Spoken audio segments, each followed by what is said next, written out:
like there's a lot to unpack from that game.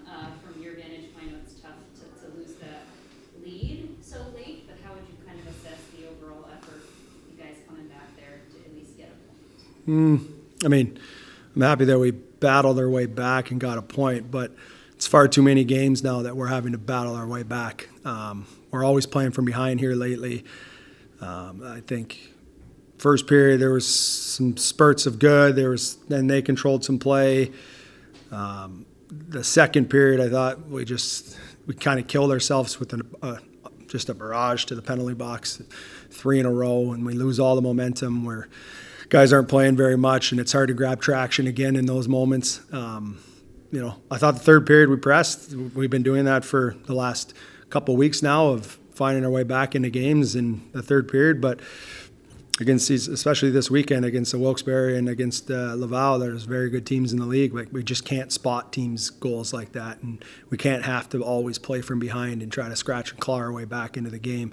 If we could start the game the way we finish games, we're going to be doing some good things. But right now, we're just a little bit slow off our starts. We have some moments where we gift the team pucks, and it ends up in our net, and it's just.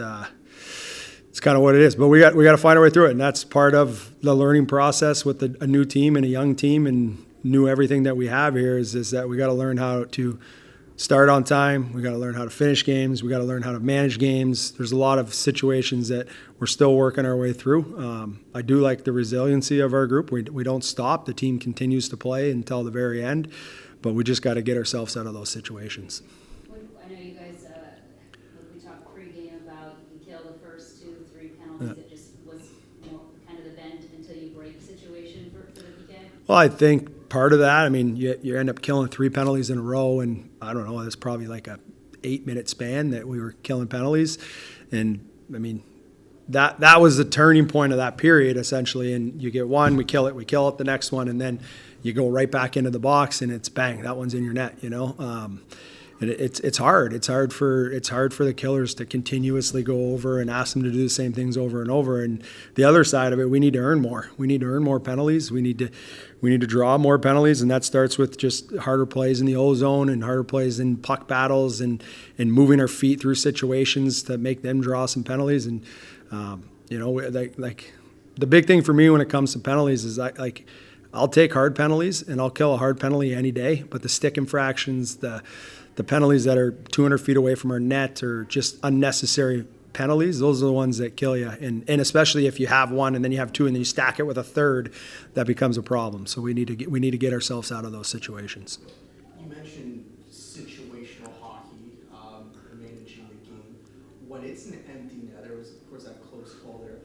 How would you want to see that situation managed? Is it go for the empty net or is it something different? Yeah, I'm okay with that. I think that's the analytics would say that you should go for those pucks in those situations. The empty net goal at the end of the day is we got caught out there a couple times, but it wasn't like they were extended shifts. Like they were quick little bursts. So the energy I wasn't worried about. It was more when we ended up getting a puck to get it clear.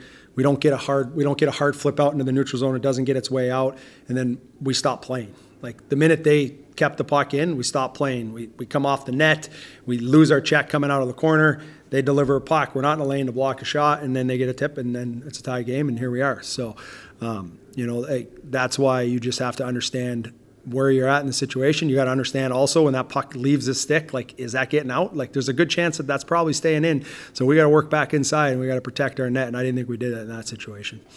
You get the buzzer beater goal, and then you get 2 more. 3 straight goals in that one from Peterson. Is that feels like it was the same as the Wisdom's goal you scored against Hershey? Is that a set play you guys work on? Yeah, it's one of our face-off plays that we have, and they have the freedom to call those types of plays in those situations, and they made a good read on that one. It ends up in the net at an important time. So.